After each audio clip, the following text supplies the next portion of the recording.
Olá, eu cumprimento a todos os amigos e irmãos com a paz do Senhor Jesus.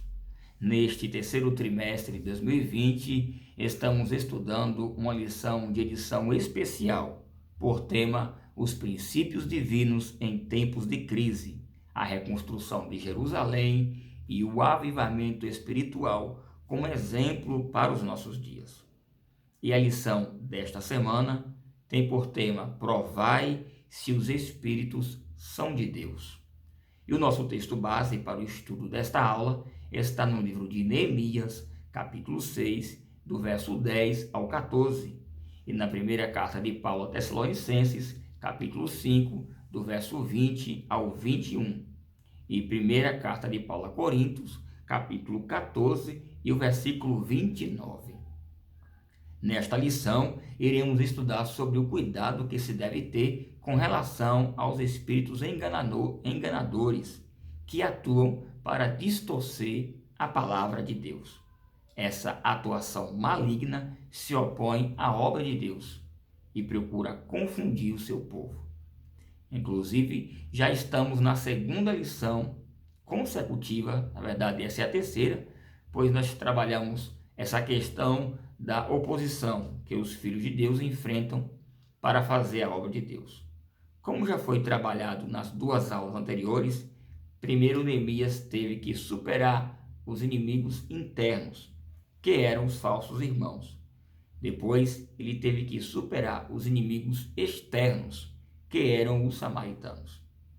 Bem, muito embora para esse estudo o nosso texto base está dividido em 3 livros da Bíblia, que é o livro de Neemias e as cartas de Paulo em 1 Tessalonicenses e 1 Coríntios, eu irei apenas sintetizar o texto base do capítulo 6 de Neemias.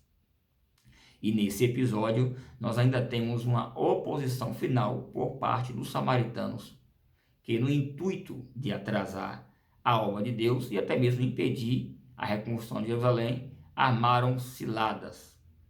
Eles lançaram mão de astúcias e depois até mesmo subornaram profetas para desestimular quem estava trabalhando.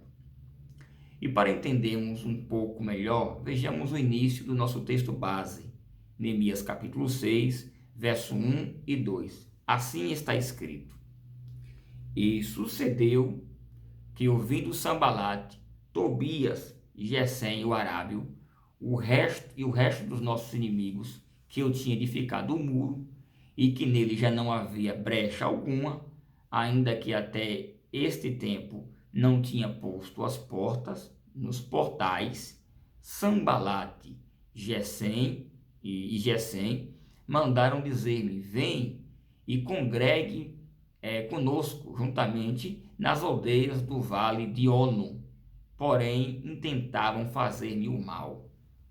Veja que o texto diz que quando os inimigos perceberam que os muros já estavam prontos e que só faltavam as portas, eles ficaram inconformados e se uniram em uma conspiração para impedir Neemias e o povo de concluir a obra.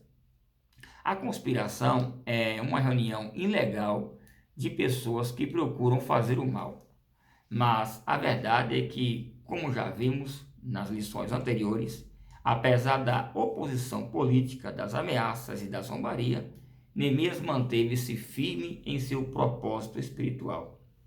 E ele levou a cabo a reconstrução da cidade santa. O diabo sempre irá se opor às coisas de Deus, sempre irá se opor aos filhos de Deus. E quando a estratégia do medo e da ameaça e da zombaria falharem, ele virá com sutilezas e com astúcia. Portanto, veja o verso 11 do capítulo 6 da carta de Paulo a Efésios. Assim está escrito: revesti-vos de toda a armadura de Deus, para que possais estar firme contra as astutas ciladas do diabo. Veja que nesse texto o apóstolo Paulo alerta quanto às movimentações sutis que podem ser verdadeiras ciladas para os distraídos. Neemias relata no capítulo 6 e no verso 17 que os samaritanos souberam eles subornaram pessoas que trocavam cartas secretas sobre as informações da construção da cidade. Aliás, os samaritanos já haviam subornado pessoas em uma outra ocasião para prejudicar a construção do templo. Agora eles estavam subornando de novo, desta vez para prejudicar a construção dos muros da cidade. Então Neemias teve que ter discernimento e atenção para não ser envolvido pelos informantes que, disfarçados de trabalhadores, estavam próximos de Neemias só para colher informações. E a prova de que eles estavam bem informados é que o texto inicia dizendo o seguinte: tendo ouvido Sanbalate, Gesem, o arábio, e o resto dos nossos inimigos. Veja a expressão tendo ouvido. Os inimigos não estavam trabalhando com Neemias, porém, eles estavam sabendo de todos os detalhes da obra. Veja, meu caro aluno, o dia a dia de quem trabalha para Deus pode não ser fácil. Muitas das vezes, todo o seu trabalho pode não ser reconhecido. Mas pode ter certeza de uma coisa: os opositores da obra de Deus sabem de tudo. Não sejamos ingênuos a ponto de achar que o reconhecimento ainda não veio porque alguém não sabe que você está trabalhando. Muito pelo contrário, as pessoas mal intencionadas, fustigadas pela despeita, sabem muito bem que você está trabalhando. Mas o problema é que elas não querem reconhecer o projeto de Deus, que é grande na sua e na minha vida. O versículo 2 que lemos diz que Sanbalate e Gesem enviaram mensageiros a Neemias, chamando para uma reunião na cidade de Ono. A cidade de Ono é uma das cidades que foi edificada por Semede, conforme está no livro de 1 Crônicas, no capítulo 8, verso 12. E Ono foi uma das cidades de Judá que os judeus repovoaram quando voltaram do cativeiro, conforme está em Esdras, capítulo 2 e o versículo 33. E mais, Ono era uma cidade da tribo de Benjamim, que era do clã de Neemias. Neemias era da tribo de Benjamim. Portanto, era um lugar familiar, um lugar seguro, tradicional. Perceba que, embora eles desejassem fazer o mal, eles ardilosamente, estrategicamente, escolheram um lugar que Neemias não teria preocupação de ir. O convite era amistoso, era um convite para participar com os demais governadores que ficavam além do rio.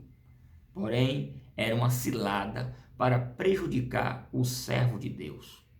Com isso, aprendemos que nem todas as oportunidades são boas, mas todas as oportunidades devem ser avaliadas com um olhar espiritual e com um olhar técnico. Hoje, muitos cristãos vivem sofrendo porque aceitaram propostas sem consultar a Deus. Jamais devemos aceitar propostas pensando apenas nas vantagens. É um perigo muito grande fazer escolhas na cobiça dos olhos. O versículo 2 conclui com o próprio Neemias dizendo: porém, intentavam fazer-lhe o mal. Veja que o interessante aqui é que o texto bíblico não diz em nenhuma parte dessa narrativa bíblica que Deus falou com Neemias, nem que um profeta, por impulso divino, lhe revelou algo. Muito menos o próprio Neemias também não disponha de um informante. Mas o fato é que Neemias respondeu dizendo que estava em cima de uma grande obra e que não poderia descer. Veja o que o texto diz em Neemias, capítulo 6 e o versículo 3. Assim está escrito: e enviei-lhes mensageiros a dizer: faço uma grande obra, de modo que não poderei descer, porque cessaria esta obra, e a deixasse, e fosse ter convosco. Aprendemos algumas coisas com Neemias aqui. Primeiro, Neemias avaliou o cenário, sabia que já existia um grande histórico de sabotagem por parte dos samaritanos. Então, teve discernimento espiritual e critério técnico que fez com que ele recusasse um convite de falsas bajulações. Segundo, Neemias estava muito focado na construção dos muros e sabia que essa era uma oportunidade única na história e, portanto, nada poderia ser mais importante do que as coisas de Deus. Terceiro, é maravilhoso ver alguém comprometido com as coisas de Deus, porque quem realmente está motivado, vocacionado por Deus, jamais perde tempo com qualquer outra coisa. Quarto, uma das evidências que nos permite descobrir se o Espírito é ou não de Deus é quando a proposta nos afasta do serviço santo. Toda proposta que te tira do propósito, que te tira da presença de Deus, ela pode ser boa como for, ela não é de Deus. Porque quem faz a vontade de Deus permanece para sempre. E a melhor maneira de se glorificar a Deus é fazendo a sua vontade. Veja o Evangelho de João, capítulo 17, o verso 4. Assim está escrito. Jesus falando na sua oração: Pai, eu glorifiquei-te na terra, tendo consumado a obra que me destes a fazer. Uma coisa muito interessante é que, além de Neemias estar construindo os muros de Jerusalém, a própria cidade de Jerusalém está a mais de 700 metros acima do nível do mar. Em compensação, Ono estava em um profundo vale. Então, quando Neemias diz que estava em cima de uma grande obra e que, portanto, não poderia descer, temos aqui uma realidade literal com uma simbologia espiritual. Porque quem está fazendo a vontade de Deus está em cima, mas quem está conspirando está embaixo. E isso nos faz lembrar Efésios capítulo 1 e o verso 3. Assim está escrito: Bendito Deus Pai de nosso Senhor Jesus Cristo, o qual nos abençoou com todas as bênçãos espirituais nos lugares celestiais em Cristo. A igreja de Jesus está em cima, nas regiões celestiais, fazendo o seu papel como igreja. Mas o mundo, com toda a sua podridão e engano, está embaixo. Portanto, não é factível deixarmos de fazer a vontade de Deus para aceitar a proposta do mundo.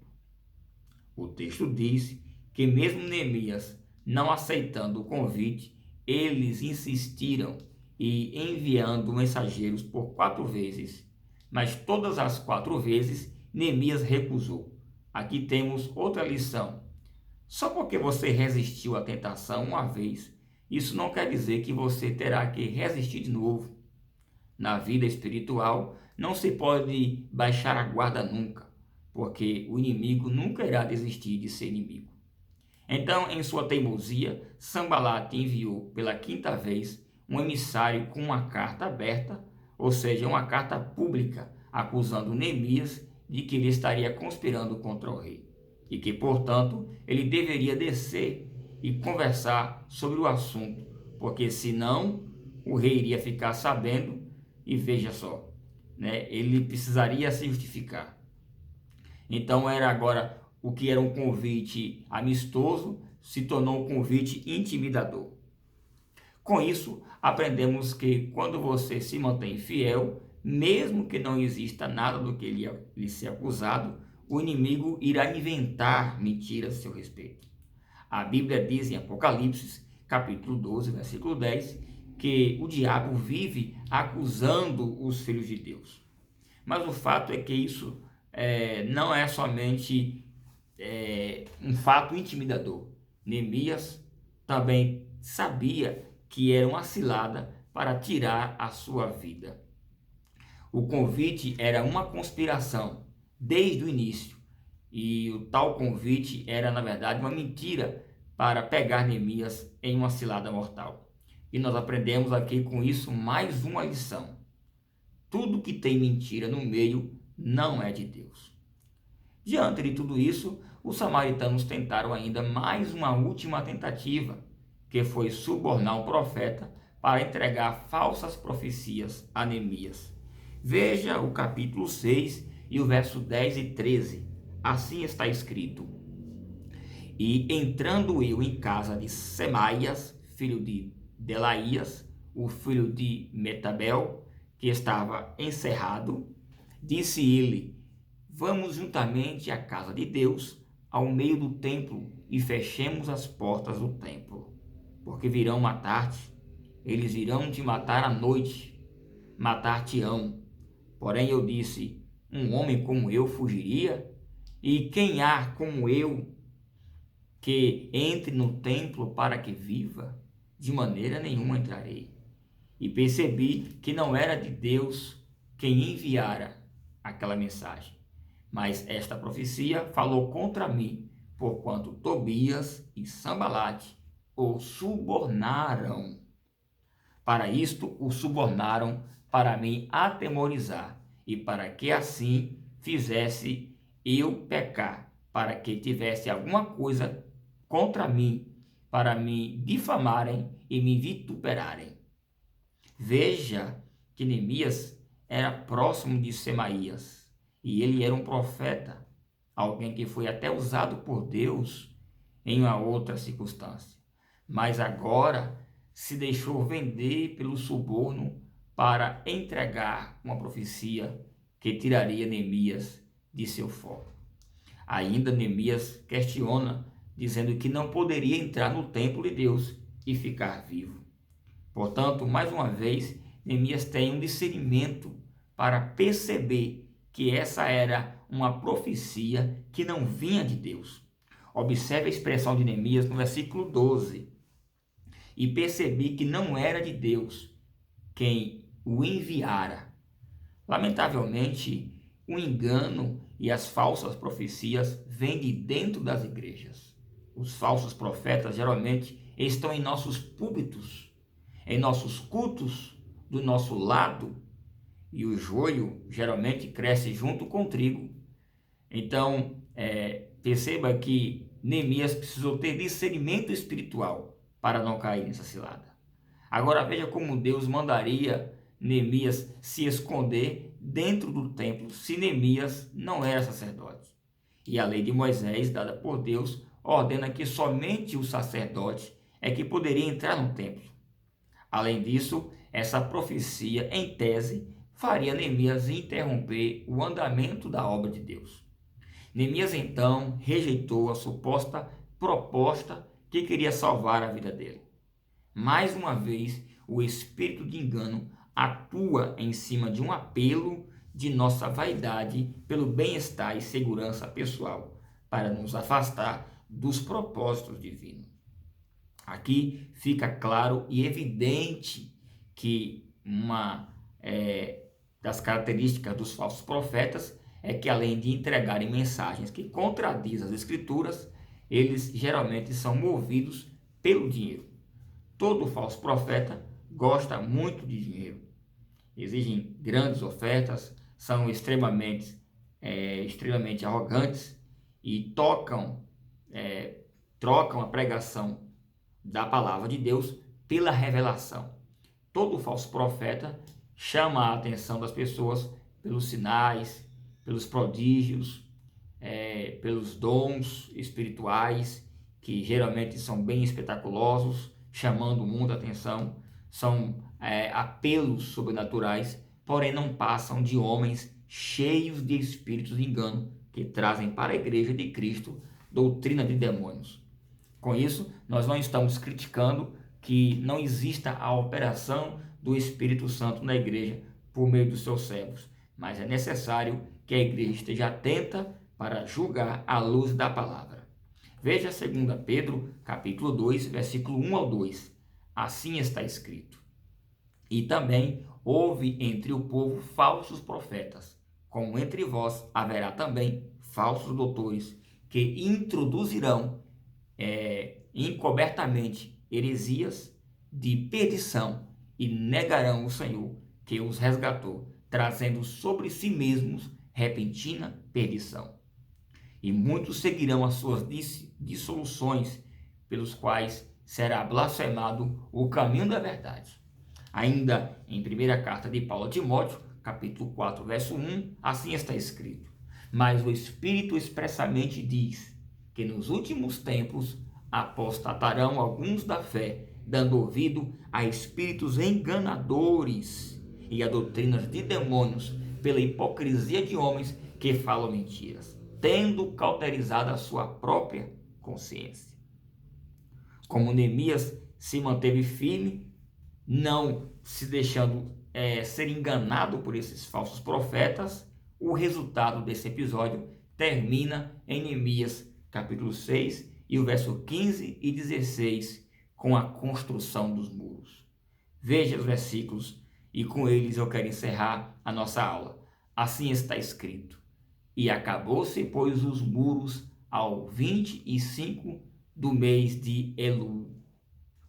Isso, e em 52 dias se terminou toda a obra. E sucedeu que, ouvindo todos os nossos inimigos, todos os povos que haviam em redor de nós, temeram e abateram-se muito, e se abateram muito aos seus próprios olhos, porque reconheceram que o nosso Deus fizera esta obra. Veja que o progresso da obra de Deus entristeceu os samaritanos e todos os povos vizinhos. Neemias não deu atenção às bajulações, rejeitou as propostas do diabo, se manteve firme na palavra de Deus, não aceitando profecia de espíritos enganadores. E no final, ele conseguiu concluir a construção dos muros da cidade. Então, meus queridos, com isso, aprendemos que todo sucesso que vem para o servo de Deus está relacionado à sua permanência na fé e à sua obediência à sua palavra.